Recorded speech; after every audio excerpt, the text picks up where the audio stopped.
ఈ సమస్త చరాచర ప్రపంచమంతా శివుడిచే పరివ్యాప్తమై ఉన్నది. ఈశావాస్యమిదగం సర్వం యత్కించ జగత్యాం జగత్. ఈ జగత్తులోని అణువణువున శివుడు కొలువై ఉన్నాడు అని ఈశావాస్యోపనిషత్తు తెలిపింది. మరి ఏ విధంగా శివుడు ఈ సర్వ జగత్తును వ్యాపించాడు అనే నిగూఢ పరమ రహస్యాన్ని సనత్కుమారుడు నందీశ్వరుడితో ఇలా తెలిపారు. అష్టమూర్త్యాత్మన విశ్వమధిష్టాయాం స్థితం శివం. శివుడు అష్టమూర్తుల రూపంలో ఈ జగత్తును అధిష్ఠించి ఉన్నాడు.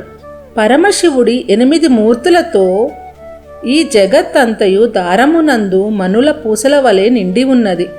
శర్వుడు, భవుడు, రుద్రుడు, ఉగ్రుడు, భీముడు, పశుపతి, ఈశానుడు, మహాదేవుడు అనునవి శివుని యొక్క అష్టమూర్తులు.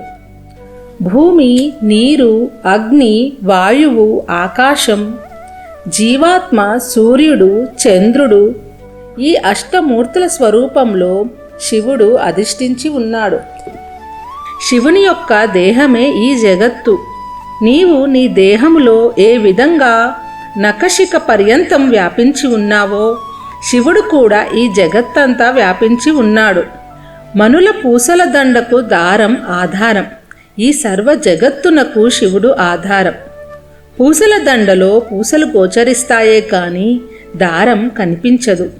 ఇదే విధంగా విశ్వములో చరాచరములు గోచరిస్తాయే గాని అవ్యక్తంగా ఉన్న శివుడు కనిపించడు. ప్రతి పూసలోనూ ద్వారం వ్యాపించి ఉన్నది.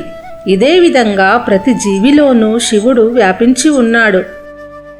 వీడియో నచ్చినట్లయితే సబ్స్క్రైబ్ చేసుకోండి.